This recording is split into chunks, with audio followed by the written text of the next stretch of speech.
বর্ণার্থদের মাঝে food pack বিতরণ। Engineer Imtiaz Siddiqui তোহার। চাঁদপুরের শাহরাস্তিতে বন্যা দুর্গত এলাকায় পানিবন্দী মানুষের তথ্য সংগ্রহ করে ফুড প্যাক সহায়তা পৌঁছে দিচ্ছেন তরুণ সমাজকর্মী ইঞ্জিনিয়ার মোহাম্মদ ইমতিয়াজ সিদ্দিকী তোহা। তিনি শাহরাস্তি উইথ ফোরামের প্রতিষ্ঠাতা ও সভাপতি। সপ্তাহব্যাপী শাহরাস্তি উইথ ফোরামের তত্ত্বাবধানে ত্রাণ সামগ্রী বন্যা দুর্গত চিতোষী, মণিপুর, আলোকদিয়া, রঘুরামপুর, বেরনাইয়া, কেশরাঙ্গা, সরসাক, রাগই, টামটা, কুলসি, খোর্দ, শঙ্করপুর এলাকার দুর্গম ও প্রত্যন্ত অঞ্চলে ত্রাণ সরবরাহ করা হয়।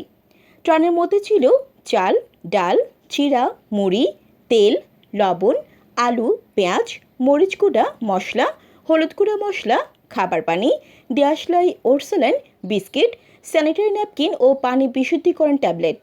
এছাড়াও শাহরাস্তি উইথ ফোরামের সদস্যরা বিভিন্ন আশ্রয় কেন্দ্র ও বন্যার্থদের বাড়িতে রান্না করা খাবারও বিতরণ করেন।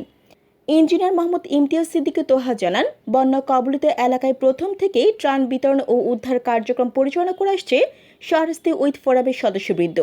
এরই অংশ হিসেবে আমরা উপজেলার একেবারে প্রত্যন্ত অঞ্চলে, বিশেষ করে ডাকাতিয়া নদীর দক্ষিণ পাড়ে প্রবেশ করি ও বানভাসী মানুষের মাঝে ফুড প্যাক বিতরণ করি।